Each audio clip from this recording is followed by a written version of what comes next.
ஈஸியாக கர்த்தர் நமக்கு சோத்திரம் உண்டாவதாக. நம்ம பார்த்துக்கிட்டு இருக்கிறது வந்து யார் பரிசுத்தவான் பார்ட் 2 பார்க்க போகிறோம். எப்படின்னா இதுவரை நம்ம பார்த்தது எல்லாமே எப்படி பரிசுத்தவான் யாருன்றதை நம்ம கண்டுபிடிச்சிட்டோம். இன்னும் சில காரியங்கள் இருக்குது. ரோமர் 8:27 நீங்கள் வந்து போய் பார்த்து படித்து பார்க்கணும். பார்த்து தியானித்தா தான் அது கிடைக்கும். இல்லைன்னா நம்மளுக்கு வந்து கண்டுபிடிக்க முடியாது, ரொம்ப கஷ்டம். அதாவது அபியாசப்பட்டணும். நம்ம வந்து வசனங்கள்லாம் வந்து ஒரு தடவைக்கு 10 தடவை படிச்சுனே இருக்கணும். படித்து பார்த்தா தான் நம்மளுக்கு அது புரியும். இல்லைன்னா மைண்டில் வந்து ஏறாது. தேவக்காரன் நம்மளோட இருந்தால் தான் நமக்கு மண்டியில் ஏறும். ஆவியானவர் பாருங்க, ரோமர் 8:27 பார்த்தீங்கன்னா, ஆவியானவர் தேவனுடைய சித்தத்தின்படியே பரிசுத்தவான்களுக்காக வேண்டுதல் செய்கிறபடியால் இருதயங்களை ஆராய்ந்து பார்க்கிறவர் ஆவியின் சிந்தையினது என்று அறிவார். அப்போது பரிசுத்தவான்களுக்காக என்ன செய்கிறாரு? தேவனுடைய சித்தத்தின்படியே பரிசுத்தவான்களுக்காக வேண்டுதல் செய்கிறார். யார் வேண்டுதல் செய்கிறது? ஆவியானவர். அப்போ ஆவியானவர் தேவனுடைய சித்தத்தின்படி பரிசுத்தவான்களுக்காக வேண்டுதல் செய்கிறவர். யார் செய்வா? பரிசுத்தவான்களுக்காக வேண்டுதல் செய்கிறவர் யார்? ஆவியானவர். ஆவியானவர் யாருக்கு வேண்டுதல் செய்கிறாரோ அவங்க தான் யார்? பரிசுத்தவான் இல்லையா? மற்றபடி மற்றவங்களாம் யாரும் கிடையாது. ஆவியானவர் செய்கிறது தான். யாருக்காக அவர் முறையிடுறாரோ, பெருமிச்சுடையவங்களுக்காக முறையிடுறாரோ, வேண்டுதல் செய்கிறாரோ அவர் தான் யார்? நம்ம தான் பரிசுத்தவான். அது மட்டும் இல்லாமல் யோபு 12:6 நான் சொல்லிக்கிட்டே கூட போவேன். ஆனால் நீங்கள் வந்து ஃபாலோ பண்ணுறது உங்களுக்கு கஷ்டமாக இருக்கும் ரொம்ப. அதனால தான் நான் என்ன பண்ணுறதுன்னா உங்களுக்கு வசனத்தை எடுத்து காமிக்கிறது. அதனால தான் நேரம் ஆகுது. சரிங்களா? வசனத்தை சொல்லிட்டு நம்ம ஆன்சரை சொல்லிட்டு போயிட்டு இருக்கலாம். அப்படியே நீங்கள் போய் தேடி கண்டுபிடிச்சது படிக்கணும்னு சொன்னாங்களே. அதனால தான் நான் சொல்கிறேன். யோபு கொஞ்சம் டைம் ஆக தான் செய்யும். சரிங்களா? பொறுமையாக இருந்து வசனத்தை படித்து பார்த்து கற்றுக்கொள்ளுங்கள். யோபு 12:6 கல்லருடைய குடாரங்களில் செல்வம் உண்டு, தேவனை கோபப்பட்டவர்களுக்கு சாங்கோபம் உண்டு, அவர்கள் கையில் தேவன் கொண்டு வந்து கொடுக்குறார். உங்களுக்கு என்ன புரியுது? பரிசுத்தவான்களுக்கு இப்படி இருக்குமா? இருக்காது. அவங்க என்ன சொல்லுவாங்க? கல்லருடைய கூடாரங்கள் செல்வம் உண்டு. அப்போ யாருடைய கூடாரங்கள் செல்வம் இருக்குதான்? கல்லருடைய கூடாரங்களில். இப்போ நல்ல செல்வம் தானே இருக்கிறான், நல்லா ஆரோக்கியமாக நல்லா செம்மையாக இருக்கும், ஒரு துன்பம் கூட கிடையாது, ஒரு உபத்திரமும் கிடையாது, ரொம்ப ஜாலியாக இருக்கிறான், உலகத்தை நல்லா அனுபவிக்கிறான் அப்படின்னா அவன் யார்? அவன் கையில் தேவன் கொண்டு வந்து கொடுக்குறாராம். சாங்கோபம் உண்டு, கல்லருடைய கூடாரங்களில் செல்வம் உண்டு. யாருடைய கூடாரங்கள் செல்வங்குதான்? கல்லருடைய கூடாரங்கள். பரிசுத்தவான்களுடைய கூடாரங்கள் சொல்லப்பட்டிருக்குதா? இல்லை. கஷ்டத்தை அனுபவிக்கணும், துன்பம் அனுபவிக்கணும், தத்தத்தில் இருக்கணும், தேவனுடைய பாதங்களை ஆண்டவர் காக்கிறவங்க, ஆவியானவர் பொறுமைச்சுருள் யுத்தமன் அது அவங்களுக்காக வேண்டும் செய்து எல்லாமே பரிசுத்தவான்கள் தான். ஆனால் இங்கே என்ன சொல்லப்பட்டது பார்த்தீங்களா? கல்லருடைய கூடாரங்கள் செல்வம் உண்டு, தேவனை கோபப்படுத்துறதுக்கு சாங்கோபம் உண்டு, அவர்கள் கையில் தேவன் கொண்டு வந்து கொடுக்குறாராம். பணத்தையும் பொருளையும் பொண்ணு வெளியெல்லாம் என்ன செய்கிறாங்க? கொண்டு வந்து கொடுக்குறாங்க. சொல்ல பார்த்தீங்கன்னா எல்லாம் சம்பத்து இருக்குதுங்க. எனக்கு ஒரு குறைவும் இல்லைங்க. என்னத்துக்கு சொல்கிறாரு? நம்ம யார்? கல்லர் சொல்கிறவங்க யார்? கல்லர். அவங்க கையில் கொண்டு வந்து கொடுக்குறாங்க. வந்தாங்க அப்படின்ட்டு ஆண்டவர் தேவன் கொண்டு வந்து கொடுக்குறார். பார்த்தீங்களா? அவர் மிருகங்களை கேட்டுப்பார், பறவைகளை கேட்டுப்பார், அவைகள் உனக்கு அறிவிக்குமா. இதெல்லாத்தையும் யார் சொல்லிப்பாங்க? மிருகங்களே நமக்கு அறிவிக்குமா. எல்லாவற்றிலையும் அறியாதவன் யாருன்னு கேட்குறாரு. பார்த்தீங்களா? ஆண்டவர் வந்து எல்லாவற்றையும் தெரிந்து தான் சொல்லியிருக்கிறாரு. ஆனால் அந்த ஆலோசனைகள் புத்திமதி நம்ம என்ன செய்யணும்?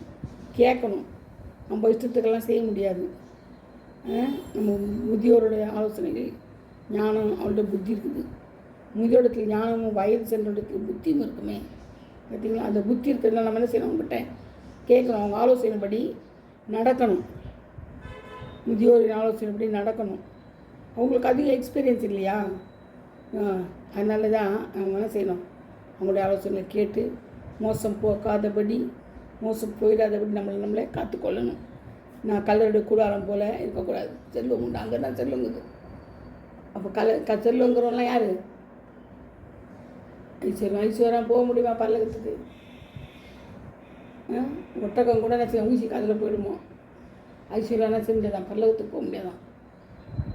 அதுதான் ஆண்டவர் சொல்கிறார். வசனத்துக்கு கூட ஆணித்தரமாக சொல்கிறார். பாருங்க, ஒரு வசனமும் இடி இடிக்கிற மாதிரி இருக்கும். சங்கீதம் 73 பார்த்தீங்கன்னா கூட உங்களுக்கு தெரியும். பாருங்கள், சங்கீதம் 73, சங்கீதம்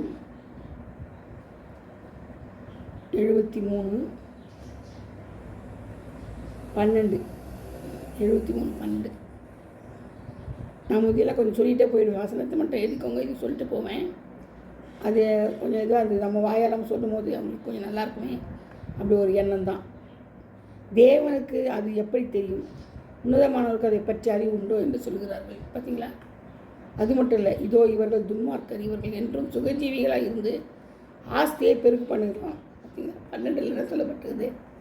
துன்மார்க்கர் இவர்கள் என்றும் சுகஜீவிகளாக இருக்கிறாங்க. சுகஜீவிகளாக இருக்கிறது யாருங்க இந்த காலத்தில்? ஊழியக்காரங்களாம் கூட பார்த்துக்கோங்களேன். நீங்கள் நான் சொல்ல வேண்டியதில்லை. அப்படியே அப்பா என்ன மாதிரி சுகத்தில் இருக்கிற மாதிரி இருக்கிறாங்க சுகஜீவிகள். அவ்வளோ ஊழியக்காரங்க சுகஜீவிகளாக இருக்கிறாங்க. எங்கேயோ கிராமங்கள்லேயும் ரொம்ப கஷ்டப்படுற ஊழியக்காரங்க இருக்கிறாங்க. ஆனால் பெரிய பெரிய ஊழியக்காரங்களாம் எப்படி இருக்கிறாங்க? சுகஜீவிகளாக இருக்கிறாங்க. சுகஜீவிகளாக இருந்து ஆஸ்தியை பெருக பண்ணுகிறாங்க. இங்கே வாங்க, அங்கே வாங்க, அதை கட்டு, இதை கட்டு, இந்த சட்டை, கோடி கோடி கோடி கணக்காக செலவு பண்ணி சர்ச்சை கட்டி என்னங்க ஆக போகுது? அந்த கோடி பத்திரத்தினும் ஏழைகளுக்கு உதவி செய்யணும். பரலோகத்தில் ஒரு பேர் இருக்கும். இத்தனையும் ஊழியக்காரங்க கூட ஒன்றுமே இல்லாத இருக்கிறாங்க குடிசையில். அவங்களுக்கு கொடுத்தாலாவது பரிசுத்தவனை நீ மாற்றப்படுவேன். தரித்திரருக்கு உதவி செய்தாலும் நீ பரிசுத்தனை நீ மாற்றப்படுவேன். நீ பரிசுத்தனை ஆக போகிறது கிடையாது. ஏன்னா கல்லடை கூட நீ செல்வங்குது, உங்கள்கிட்ட செல்வங்குது. அப்போ நீ யாரே கல்லன். அது மட்டும் இல்லை, இந்த வசனத்தின்படி பார்த்தீங்கன்னா ரொம்ப அழகாக சொல்லப்பட்டது. சங்கீதம் 73 12 நச்சு நச்சு நச்சு நச்சுன்னுக்குது. இதோ இவர்கள் துன்மார்க்கர். யார் துன்மார்க்கரா? இவர்கள் என்றும் சுகஜீவிகளாக இருந்து ஆஸ்தியை பெருக பண்ணுகிறார்கள். அது மட்டும் 9ஆம் வசனம் கொடுத்து பார்த்தீங்கன்னா கூட தெரியும். தங்கள் வாய் வானம் மட்டும் எட்ட பேசுகிறார்கள். அவர்கள் நாவு பூமி எங்கே உலாவுகிறதான். பார்த்தீங்களா? பூமி எங்கே உலாவுதான் அவங்க வாய், நாவு. வாய் வந்து வானம் மட்டும் எட்ட பேசுகிறாங்க, வார்த்தை பேசுகிறாங்க, என்ன மாதிரி பேசுகிறாங்க. பார்த்தீங்களா? நான் பார்த்துருக்கேன். ஐயோ, நிறைய பேர் பார்த்துருக்கேன் நான். இப்போ இந்த வசனங்கள்லாம் எனக்கு இப்போ தான் தெரியும். உண்மையாகவே சொல்கிறேன். இப்போ தான் ஆண்டு வெளிப்பாடு தந்ததுனால தான் இப்போ தான் தெரியுது எனக்கு. இவ்வளோ நாள் எனக்கு தெரியல. நான் நினச்சின்னு ரொம்ப பெரிய பெரிய ஊழியக்காரங்க இருக்கிறாங்களே, சுகபோகமாக இருக்கிறாங்களே, ஆண்டவர் ஐஸ்வர்யை கொடுத்துக்கிறாரு, ஆண்டவர் தான் பரிசுத்தவான்கள். இல்லவே இல்லை, பரிசுத்தவான்களே கிடையாது அப்படின்னு வசனம் நான் சொல்லலை. இன்னும் நிறைய வார்த்தைகள் வசனங்கள் இருக்குது. அதெல்லாம் சொன்னோம்னா நீங்கள் வேதத்தை வச்சுட்டு ஓடி போயிருக்கீங்க. அதனால தான் அந்த சீஷனை நான் சொன்னாங்க, ஐயோ இது கடினமான உபதேசமாச்சே, இது யார் பின்பற்றுவோன்னு கேட்டு ஓடி போயிட்டாங்க. சொத்தெல்லாம் விற்றுட்டு வாடா தான் வந்துடணும் பண்ணுன்னு சொன்னோடனே ஓடியே போயிட்டாங்க. முடியாது. அப்போ அவன் பரிசுத்தவன் கிடையாது. இன்னும் பரிசுத்தவனே கிடையாது. பொய், மாய்மால ஜீவியம். 12 பாருங்கள், 73 சங்கீதம் 73 12 இவர்கள் தன் சுகஜீவிகளை இந்த ஆஸ்தியை பெருக பண்ணுகிறார்கள். பார்த்துக்கோங்க, சுகஜீவிகள் இருக்கிறாங்களா? பெருக பண்ணணும். ஆஸ்தி பெருக பண்ணாதான் இருக்கிறாங்களா? சொல்லுங்கள். இந்த இப்போ இருக்கிற ஊழியத்தில், இப்போ இருக்கிற கலியுகத்தில் ஒரு ஆளுக்கு சொல்லுங்கள் ஆஸ்தியை பெருக பண்ணலன்னு. எல்லாரும் வீடு மேலே வீடு, வீடு மேலே வீடு, மாடி மேலே மாடி, சர்ச்சு மேலே சர்ச்சு. அவள் கட்டினபடி தான். உனக்கு தேவைக்கு நீ கட்டிக்கோ. தேவையானது மட்டும் உனக்கும் பிள்ளைங்களுக்கு கட்டிக்கோ. அதை விட்டுட்டு அப்படியே அகலக்கால் வச்சு கோடிக்கணக்கான ரூபா கொள்ளையாச்சுன்னா அது யாருக்கு போகுது? நீ பரலோகம் போக முடியாது. கோடிக்கணக்கான செலவு நீ பண்ணினா நீ உனக்கு யார் பரலோகம் கொடுப்பா? நீ எப்படி பரிசுத்தவன் ஆக முடியாது. நான் பரிசுத்தவான்னு சொல்லக்கூடாது. வெக்கக்கேடு. இப்போ தான் எனக்கு தெரியுது வெக்கக்கேடு. நான் கூட சொல்லியிருந்தேன், ஆண்டவர் என்னை பரிசுத்தப்படுத்த எப்படி பரிசுத்தப்படுத்துவார்? இந்த காரியங்கள் அவங்ககிட்ட இருக்கக்கூடாது. அப்போ தான் நம்ம பரிசுத்த முடியும். பரிசுத்தப்படுறது எப்படி பரிசுத்தப்படுறது? இந்த காரியங்கள் நம்மகிட்ட இருக்கணும். அவர் சொன்ன காரியங்கள் அதுபடி நம்ம நடந்துக்கணும்னா நம்ம பரிசுத்தவான்கள் சொல்லிக்கலாம், மாற்றட்டி பேசிக்கலாம். அது ஆணித்தர வசனத்தின்படி நம்ம யார் பரிசுத்தவான்கள் தான். நம்ம அப்படி செய்யலையே. பரிசுத்தவான்களை இருக்கிறதுக்கு நம்ம விரும்பலையே. கண்டாவியெல்லாம் நடக்குது. என்னென்ன நடக்குது. பார்த்துக்கின்னா ஆஸ்தியை பெருக பண்ணணும். யாரும் பெருக பண்ணாதவங்களே கிடையாது. அதுக்கப்புறம் பாருங்கள், அதே சங்கீதம் 73 3, 4, 5 பாருங்களேன். துன்மார்க்கின் வாழ்வை நான் காண்கையில் வீம்புக்காரராகி அவர்கள் மேல் பொறாமை கொண்டேன். மரணப்பந்தயம் அவர்களுக்கு இருக்கிறதில்லை, அவர்களுடைய பலன் உறுதியாக இருக்கிறது. நரற்படும் வருத்தத்தை அகப்படார்கள், மனுஷர் அடையும் உபாதை அடையார்கள். பார்த்தீங்களா, யாருக்கு இந்த மாதிரி இருக்குதான்? துன்மார்க்கின் வாழ்வை நான் காண்களில் வீழ்ப்பு பொறாமை கொண்டான். எனக்கு பொறாமை தாங்குது. என்ன குறை பொறாமை இருக்குது நம்மளுக்கு? மரண பரிந்து அவங்களுக்கு இருக்கிறதே இல்லையா? பார்த்தீங்களா, சாவர வெளியும் அவங்களுக்கு கஷ்டமே வராதான். கஷ்டமே இல்லையா? உனக்கு கஷ்டமே இல்லையா? நல்லா கறியா, சுகஜீவியா கறியா, எல்லாம் கறியா? அப்போ நீ யார்? துன்மார்க்கன். துன்மார்க்கன் அநீதி ஒப்பு கொடுக்க போடுறவன். ஆண்டவன் அநீதி ஒப்பு கொடுப்பாரு, கொடுத்துட்டாரு. உனக்கு என்னத்தை ஒப்பு கொடுக்குறது இனிமேல் இருக்குது? நம்மளே தமிழ் தெரிஞ்சுக்கலாமே. நான் யாருன்னு எனக்கே இப்போ தெரியும் இல்லையா? இதில் பைபிளில் சொல்லாதது நடக்கிறதெல்லாம் நான் நடந்திருந்தேன். நான் துன்மார்க்கன் தான். மரண பரிந்து அவங்களுக்கு இருக்கிறீங்களே, அவருடைய பலன் உறுதியாக இருக்கிறது தான். பலன் துன்மாருடைய பலன் எப்படி தான்? உறுதியாக இருக்குதான். இதை பார்த்தா நம்ம பொறாமப்பட்டுக்கிறோம். ஐயோ நல்லா இருக்கிறானே, நல்ல உலக்கமாகி போகிறானே, நான் எவ்வளோ கஷ்டப்படுறேனே, அவன் நல்லா இருக்கிறானே, அவன்லாம் கைது எரிஞ்சு நம்ம சாகிறோம். எதுக்கு சாகிறோம்னா, நம்ம படவே கூடாது. ஆனால் தான் சொல்ல துன்மார்க்கமே எரிச்சல் கொள்ளாதுன்னு ஒரு வசனம் சொல்லுதான். ஆண்டு சொல்கிறார், எரிச்சல் கொள்ளாதுன்றார். நம்ம பொறாமல் கொள்ளக்கூடாது, எரிச்சல் கொள்ளக்கூடாது துன்மார்க்கு. ஏன்னா அவன் அழிச்சு போவேன். அவன் அவனுக்கு நரகம் தான். அதை தான் ஆண்ட சொல்கிறார். என்ன சொல்கிறது? மரணப்பதினு அவர்களுக்கு எடுக்கணில்லை, அவருடைய பலன் உறுதியாக இருக்குதான். நரற்படும் வருத்தத்தில் அகப்படார்கள். நரர் தான் யார்? மனுஷன். அதில் அகப்படவே மாட்டாங்க அவங்க. எவ்வளோ பயங்கரமான கேடு பார்த்தீங்களா? நமக்கெல்லாம் எவ்வளோ வருத்தப்படுறோம், வியாதிப்படுறோம், அவஸ்தைப்படுறோம், மனம் வந்து போய் கிடக்கிறோம் நம்ம. அது வரையும் மேல் நான் நினச்சிக்கிறேன். அப்போ நான் துன்மார்க்கனே இல்லை, ஆண்டவர் அநீதி இருந்து விலைக்கு என்னை காத்துக்கொள்றாரு நீதிக்கு. இப்போ நான் திருப்தியே பட்டுக்கிறேன் கொஞ்சம் கொஞ்சம். ஏன் சொல்லுங்கள்? இதெல்லாம் என்கிட்ட இல்லை. நரற்படும் வருத்தத்தில் அகப்படார்கள், மனுஷர் அடையும் உபாதையை அடையார்கள். மனுஷர் அடையும் உபாதை அடையார்கள். மனுஷன் அவ்வளோ கஷ்டப்படுறான், பாடுபடுறான், வேதனைப்படுறான், வியாதிப்படுறான், மரணக்கட்டில் இருக்கிறான், எவ்வளோ ஆசையில் இருக்கிறான். அதெல்லாம் அவங்களுக்கு நேரிடணும். அடையார்கள். பார்த்தீங்களா, 73 சங்கீதத்தில் 3, 4, 5 மட்டும் 12 கூட எவ்வளோ கரெக்டாக சொல்லுது. 12 சுவஜீவியாக இருந்து ஆசையை பெருக பண்ணுகிறார். அது மட்டும் இல்லைங்க. உபாகமம் 7:10 பார்த்தீங்கன்னா உங்களுக்கு தெரியும். உபாகமம் சொல்லும் போதே எனக்கு பயமாக இருக்குது. உபாகமம் 7:10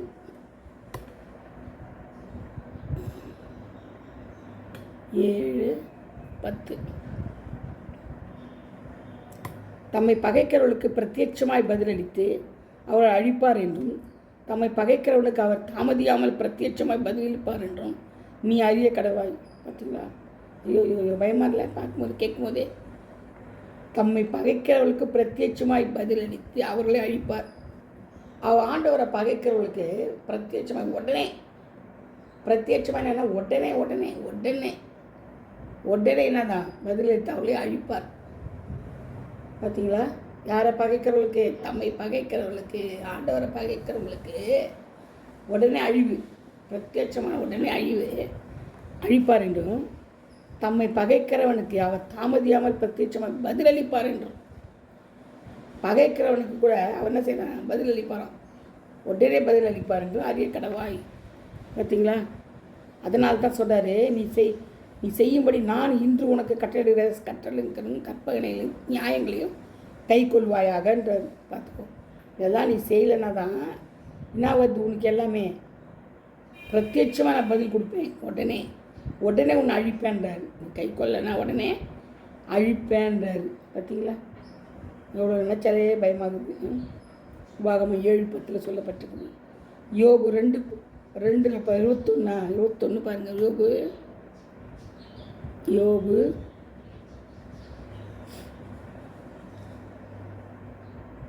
21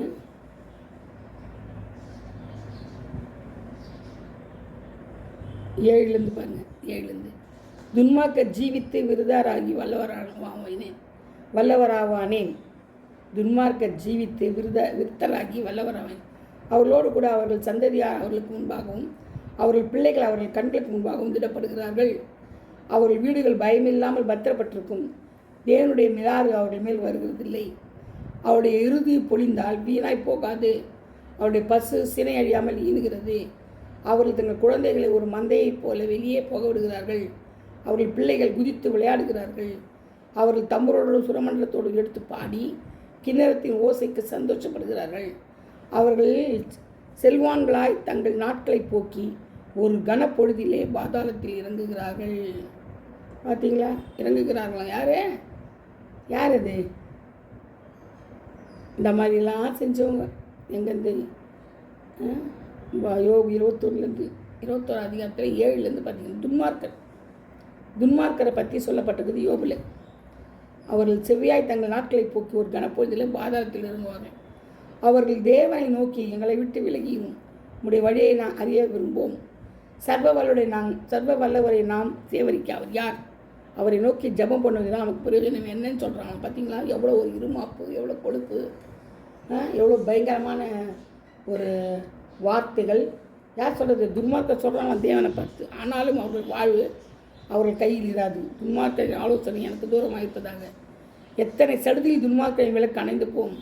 அவர் தமது கோபத்தினால் வேதனைகளை பகிர்ந்து கொடுக்கையில் அவர்கள் ஆபத்து அவர்கள் மேல் வரும். அவர்கள் காற்று முகத்தில் இருக்கிற துரும்பை போலவும் பெருங்காற்று பறக்கடிக்கிற பதரை போலவும் இருக்கிறார்கள். தேவன் அவனுடைய அக்கிரமத்தை அவன் பிள்ளைகளுக்கு வைத்து வைக்கிறார். அவன் உணரத்தக்கதா விதமாய் அதை அவனுக்கு பலிக்க பண்ணுகிறார். பார்த்தீங்களா? அவனுடைய அழிவை அவனுடைய கண்கள் காணும். சர்வருடைய உக்கரத்தை குடிப்பான். ஐயோபா, என்ன பயங்கரமாக இருக்குது பாருங்க. யோபில் சொல்லப்பட்டது. யோபு 21:7-20 இவ்வளோ வசனமோ துன்மார்க்கனை பற்றி சொல்லப்பட்டது. அவன் அழிகிறான், ஆண்டவர் இல்லாமல் அவன் அழிந்து போவான்னு சொல்லப்பட்டது. அவன் என்னத்துக்கு அந்த ஆண்டவர் பேச்சு கேட்கணும்னு கேட்குறான். எங்களுக்கு தேவையில்லை, அந்த ஆண்டவரே தேவையில்லை அவருக்கு. அவ்வளோ பெரிய அப்பா டக்கர் மாதிரி இருக்கிறான் போலங்குது அவன். ஆனால் கடைசியில் அவன் ஆயுது தான் போகிறான் பாருங்க. அவனுடைய அழிவை அவனுடைய கண்கள் காணுமா. அவனே அவன் பிள்ளைங்களாம் ரொம்ப ஜாலியாக இருக்கிறான். தம்பூர் நடனம் நல்லா வாசிட்டு பிள்ளைகளை கும்பலாக விடுறான் ரோட்டில் நல்லா ஜாலியாக விளையாடுறதுக்கு. பாருங்க எவ்வளோ ஜாலியாக இருக்கிறாங்க. யார் அது இருப்பா அப்படி இருக்கிறத யாருன்னு கேட்குறாரு. அது துன்மார்க்கன்னா அப்படி இருப்பான்றாரு. ஆனால் நம்ம இருக்கிறோம்ல, அப்போ நம்ம இந்த மாதிரி இருக்கிறோம்ல. யார்? துன்மார்க்கன் தான். வேதத்தின்படி நம்ம துன்மார்க்கன் தான். நம்ம விட்டுருக்கோமா? நம்ம பிள்ளைகள் எப்படி நம்ம சொல்லியிருக்கோமா? துன்மார்க்கன் ஆலோசனை தூரம் அப்படி சொல்லுது. சடுகை துன்மார்க்கனை வேணுங்க அனுப்புவோம் பாருங்கள். அந்த பிள்ளைகளை தெருவில் விட்டுக்கிறான். கிண்ணத்தின் ஓசைக்கு சந்தோஷப்படலாம். தம்பூரும் சுரமண்டலம் எடுத்து பாடி கிண்ணத்தின் ஓசைகளுக்கு சந்தோஷப்படுக்கலாம். அவர்கள் தங்கள் குழந்தைகளை ஒரு மந்தையை போல வெளியே போகிறான். பாருங்க, மந்தையை போட்ட போய் என்ன செய்யுதுங்க? பிள்ளைகள் குதித்து விளையாடுதான். உங்கள் பிள்ளைங்க குதித்து விளையாடுதா? மந்தையாக ரோட்டில் அனுப்பிச்சி விட்றீங்களா? ஆண்டவரே இல்லைன்னு சொல்கிறீங்களா? தேவன் இல்லை என்று மதிக்கட்டவன் தான் சொல்கிறான்னு சொல்லப்பட்டது இல்லையா? அப்புறம் அவங்க எழுது கூட நல்லா பொழியணும், எல்லாம் குட்டி போடணும், நல்லா தான் சந்தோஷமும் நல்லா ஜாலியாக இருப்பானா.